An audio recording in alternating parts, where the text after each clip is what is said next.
This is Liberty Tube TV, and we're doing an episode on the Second Amendment.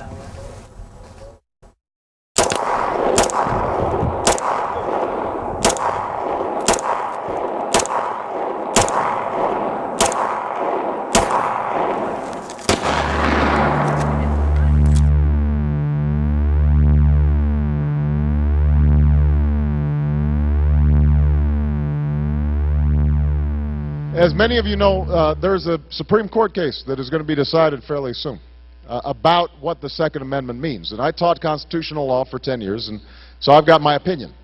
And my opinion is that the Second Amendment is probably an individual right and not just a right of a militia.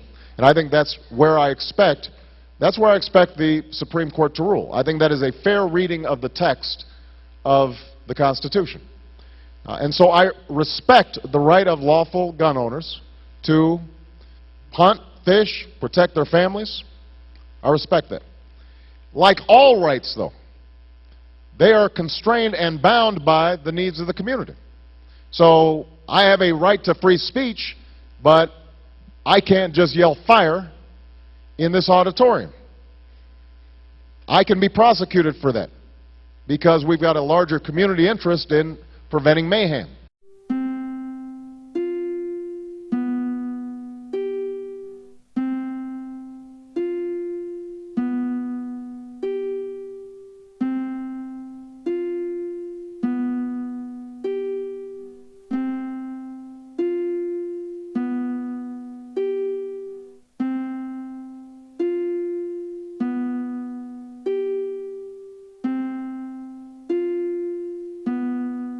I typically say the Second Amendment, the right to keep and bear arms, was the amendment to the Constitution designed to give teeth to the rest of the document. The collective right nonsense has been something promulgated by the gun control lobby only over the last couple of decades. As the Supreme Court recently affirmed in the Heller versus D.C. decision, the Second Amendment was intended by the framers to reaffirm a pre-existing individual right to keep and bear arms, a right which came from English common law, a right which the framers understood was the most fundamental right that a human being can have, the right of self-protection.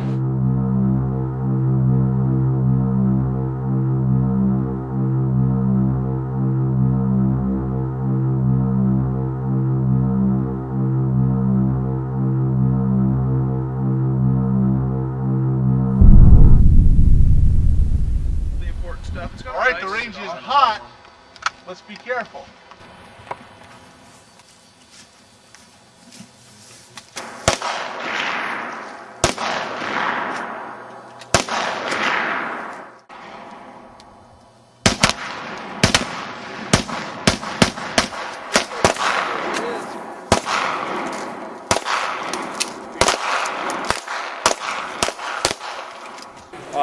We also are interested in removing local parks from the restricted areas. As it sits right now, units of local government, cities and counties can prohibit concealed carry in public parks, where we've had known crime problems. We have a particular instance of a rape which occurred in Shelley Lake Park.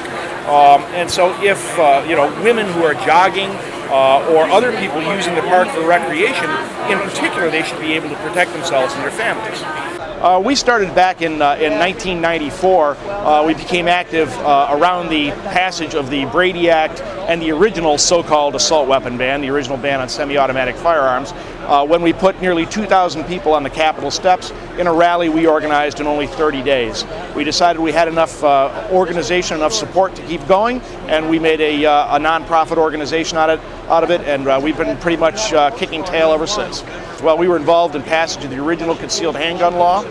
We passed a concealed carry reciprocity law, which basically allows our permit holders to protect themselves in other states, and we've captured 31 states because it is a nice, clean concealed handgun law or reciprocity law, basically saying that any state which recognizes a North Carolina permit, we will recognize theirs.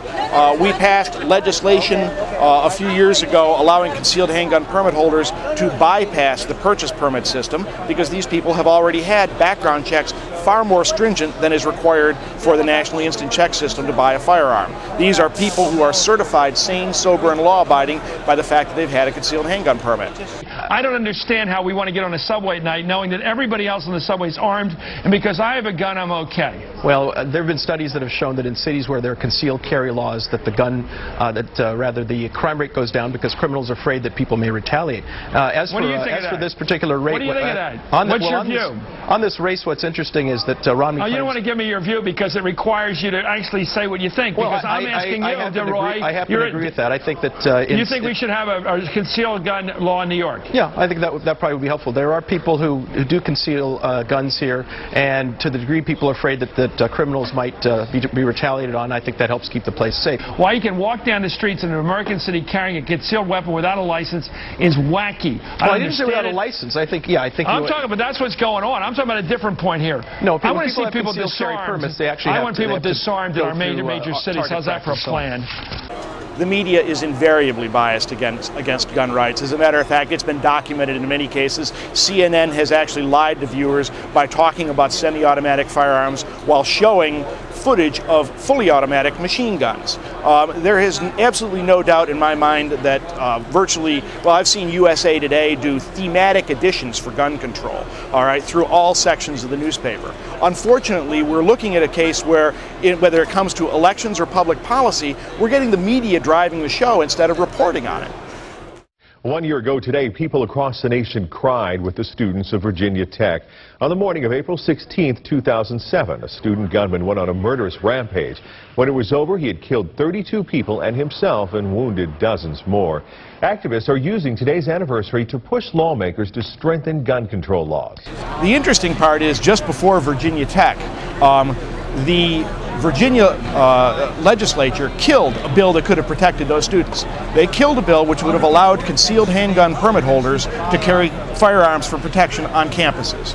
The fact is, all of these school massacres and massacres in some cases in malls which are posted against firearms or in churches which are posted against firearms, these multiple victim public homicides almost invariably take place in so-called gun-free zones because criminals know that they will not meet armed resistance in these places, that they can commit mayhem in these areas and be unaccosted by a gun-owning concealed handgun permit holder, for example. That's why there is an organization now of students called Students for Concealed Carry on Campus, and we've been giving them help.